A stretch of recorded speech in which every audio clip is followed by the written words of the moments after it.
Well, Gene Whaley, welcome to Hawkins County Neighbors. Thank you so much for being here, Tommy. It's good to be in Bean Station today with you here at Kingswood School. And Kingswood is such an absolute landmark in this community. So why don't you tell us a little bit about who founded the school, how you came to be, and what your mission is? Sure. Kingswood Home for Children. Well, it was founded as Kingswood School. Of course, today we're Kingswood Home for Children, so we'll refer to it both ways, I'm sure, at some point. But Kingswood was founded in 1943 by A.E. Wachtel, which was a reverend and a minister at the time, and just had a vision and a heart for families and kids that in need. And so Kingswood School was actually founded in Virginia prior to coming to Tennessee, but in 1943 is when the Kingswood School moved over to the Bean Station area, which was Tate Springs at the time. The beautiful resort here was just unkept and in basically a foreclosure situation, and God just blessed them with the money. They sold their property and came over cash in hand and bought this place in 1943. And ever since then, it's just been a bedrock for this community. I think they have served so many counties and so many families over the years. The numbers that I've heard and see are somewhere between 7 and up to 10,000 potentially kids that have lived here over the years. So it's astounding to see really what God has done through this original vision that he gave Mr. Wachtel over the years. And you know, today our mission is to still serve children and families that are, our mission statement is bringing healing to hurting children and families in his name.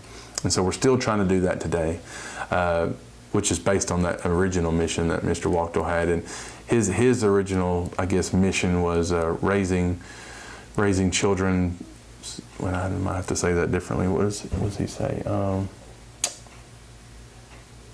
Like basically bringing up children for Christian living. And so that is something that he focused on, and he just raised kids. Today, the difference a little bit is that today we raise kids, we help provide a safe, positive place for children. We provide a family and a home for children, but we also want to work with that family unit. And so that's a little different spin on the original mission today. And well, I'm sure you've got a lot more challenges today in today's society than what he had in that day and time. They're just different challenges, I would say.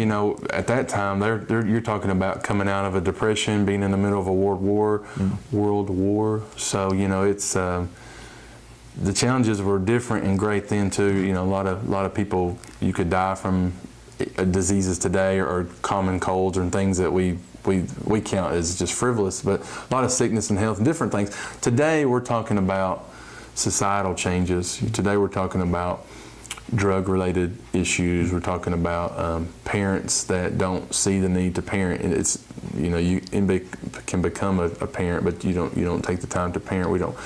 We have a lot of tragedy in our society today with the lives that we lead. So our kids today are caught up in a crisis nonetheless. We've got parents that are incarcerated for different things, and the kids have to be raised by somebody. We've got parents that are deceased. We've got grandparents and great-grandparents and even great-great-grandparents starting over again, trying to raise their young children. And so it has become an epidemic really in our society, and the need for Kingswood continues to remain great. I hate to say that in one sense, but at the same sense, it's such a blessing that we can be here and we can continue doing this and know that we're making an impact in a child's life today. So today, on average, how many children do you serve? So on average, right now, for most of this year, we've averaged around 32 children. We've had as many as 35. Last month, we saw a huge, just a transition period for one of our biggest months so far. We had 7 children leave our campus return home last month. And so it was really positive. So that just means there's more opportunity for more children to come, and we're getting constant referrals. So we have a 5th house that's about to open, so that'll give us capacity for up to 40 children. So we're excited about that. And these children, these ages range from? We have kids from 5 through 18 that live here, and actually, really, we can take them as young as 3, depending on the circumstance. So the children are all over the gamut, and we have male cottages and female cottages, and we try to keep them kind of age appropriate in those cottages, and we have house parents that live with them full time. So really they're coming out of environments such as dirty homes and environmental neglect situations and abusive situations, and they're coming to a place where we've really tried to make it a campus that's just a home environment. And we've got a lot of kids today that love it. And even though we're trying to work to rebuild their families, they say, I love it here. I don't know that I want to leave. And so you just know that something's going right whenever you get that kind of feedback from the child. Right. You know? So I guess, how do you get referrals? Referrals come through all around the community. There's nobody that can't make a referral. So we get individual families that just call and say, I need help. You know, a lot of those are grandparents, you know, or aunts and uncles or guardians of children that almost get forced into having to care for a child in an emergency situation, and they're looking for help. They're looking for somebody that's a resource, and so we provide help there. We get referrals from churches, from schools. We get referrals from mental health agencies and other community agencies. We also get a lot of our referrals from the Department of Children's Services. And even though we're not a state agency, we're not licensed, we are licensed by the state, but we're not contracted through Department of Children's Services. They still make referrals because they don't want to put children in state's custody. Sometimes they have to, but they don't want to do that.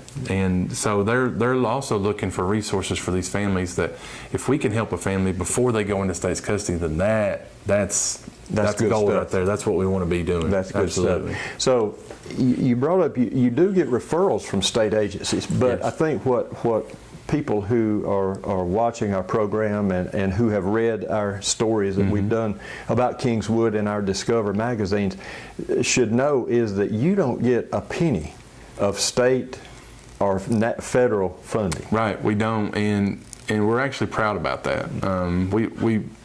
Our budget every year is very much a faith budget. You know, we rely on, you know, God's provision, and we rely on the community.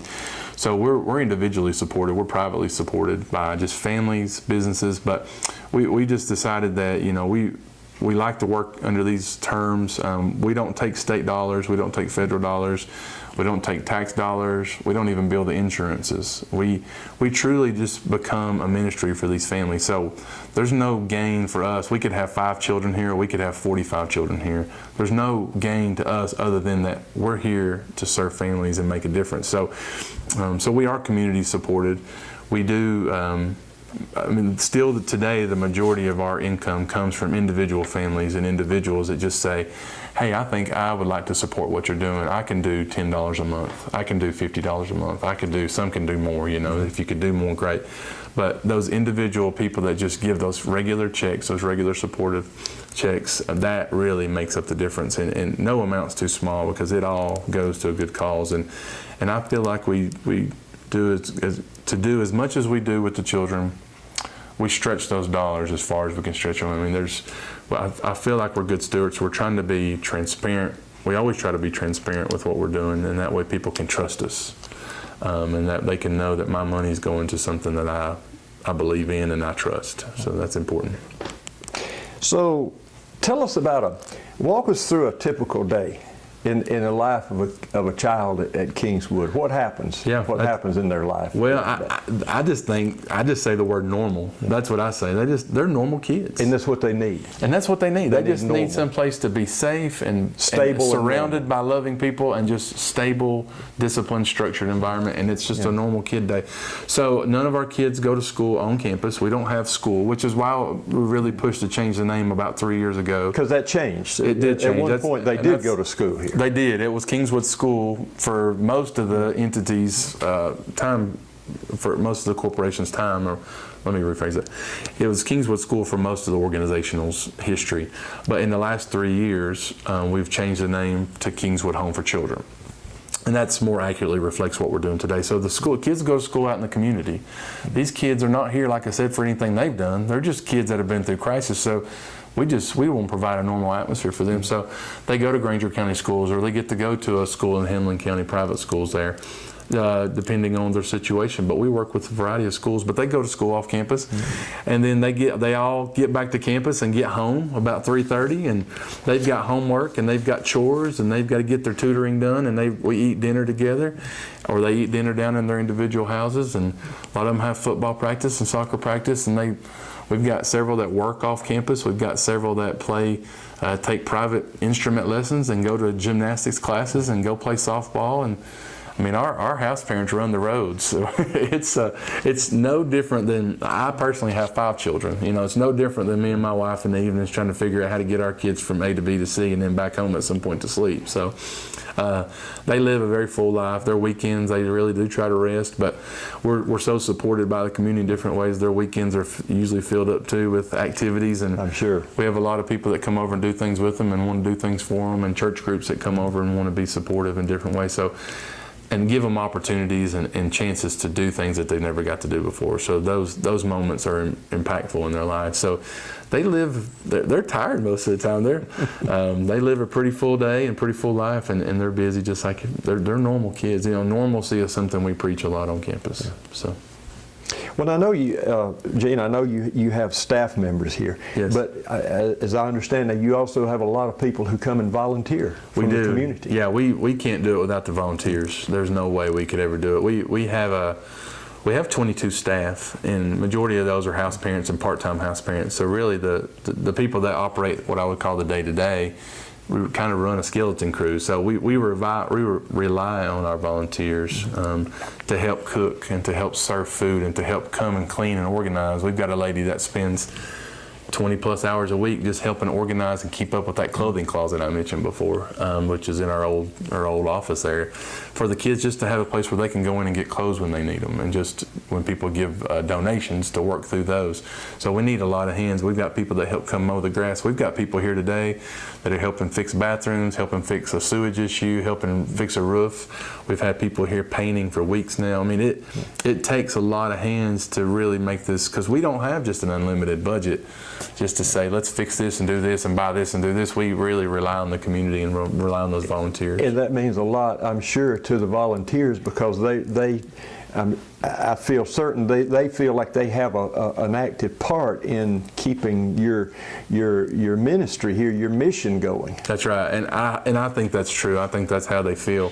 And what I've learned in my years is that when we step outside ourselves and we give something to somebody else, we get the blessing. Even though we intended to give them the blessing, we're the ones that receive the blessing in the end. And so, you know, I think that's so true with even the work here. When the volunteers come here and they get to know the kids, or sometimes they work on a Saturday or some day when the kids aren't here, but they just see the life that they lead, then they it's easy to fall in love with this campus pretty quick. So that happens often.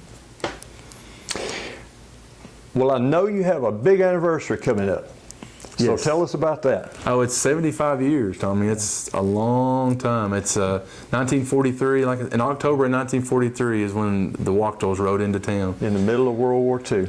And here we are 75 years later, about to be October, and we want to celebrate. You know, not a lot of organizations make it to 75 years. Not a lot of businesses, not a lot of anybody makes it to 75 years. So, but here we are, and I feel like the new kid on the block still, just being here 3 years, but we want to celebrate. And so I have learned so much history about this place over the years, all the children and lives that have been touched. And then we want to thank the community. So the weekend is really just, it's two things in one. It's a big community celebration. It's a way to say thank you to our local community and supporters around the world, really. We get checks from the places you would never imagine, from people that have some tie back into campus. But also we want to tie that in with our alumni. There's been over 7,000 children that have lived here through the years, and I know right now we've got people coming from multiple states, even all the way as far as Washington State, coming back in for this weekend, and just to say thank you, and just to see the house that they lived in once, or some of them have lived in multiple houses, you know, around the community, around the campus, I should say. And it's just, so we're doing two things. We're thanking the community. We're inviting the community to come.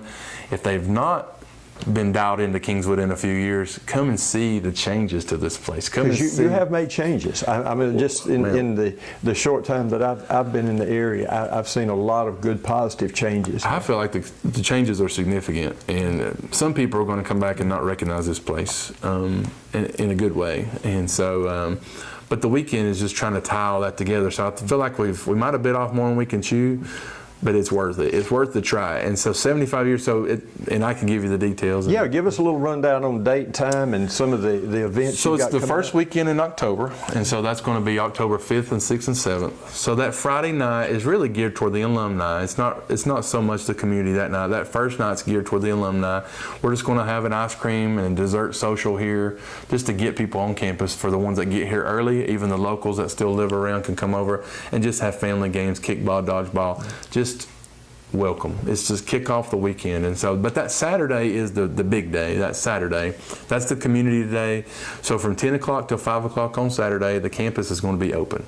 We're going to have hot dog trucks here and people smoking food and just food here to buy, and just we're going to have live music around campus, but just come, you can see pictures, walk through the buildings, put your hands on stuff. See, we're going to have tours when the cottages are open through the day. You can walk through all the buildings and see what the kids lived in, and meet the alumni that were here and hear the stories. That's what I'm excited about, because the stories are just endless about, I met this person here and we did this here and I remember that time when, and it's just, the stories never end, and I love it. And so that goes 10 to 5. At 1 o'clock, right in the middle of that, we're having a ceremony, and that's kind of the official time. So I'd love people to stay and be a part of that. You're going to get to hear foundational people of Villa Ray, who was a family member of Mr. Wachtel. She grew up and spent her whole life here. Reuben Couch, who a lot of people know in the community, is going to speak during that time. Mr. Reuben is one of your biggest cheerleaders. He spends a lot of time in my office, and I'm telling you, you couldn't have a better ambassador out in the community Well, than we call Reuben him Couch. an ambassador, or and we call Villa the patriarch. We call him the ambassador. But they experienced it firsthand. So who better to talk about that history? So they're going to talk about the history. I get to talk about the future. We're going to have the kids singing songs. We got live music, like I said. It's going to be we've got a dedication ceremony during that 1 o'clock time too. So it's going to be real special, real intimate, and we want the community to be part of that, not just the alumni. So that ends at 5 o'clock. So that'll end that day. And 6 o'clock, we're going to have a really nice alumni dinner, just to sit down and just reminisce and be together and just talk and just let them spend time catching up. And I think that's going to be special. And then Sunday morning, we're going to end the weekend with a really beautiful church service. State Representative Jerry Sexton's actually going to preach during that service. We're going to have live music from our kids. We're going to sing some old songs that the kids loved to sing back in the day. We're going to sing a couple new songs that the kids love to sing now. And we're going to worship together. So it's going to be a special weekend. So we want the community to come. I do know that UT does not have a game that weekend, so people don't have an excuse. So, but Come on down to Kingswood. Come down to Kingswood. So, we're going to be here rain or shine. There's no fee for anything. There's going to be bounce houses for the kids. It's just really going to be a festival atmosphere, a real nice, just inviting place for kids. We hope people just want to spend the day with us.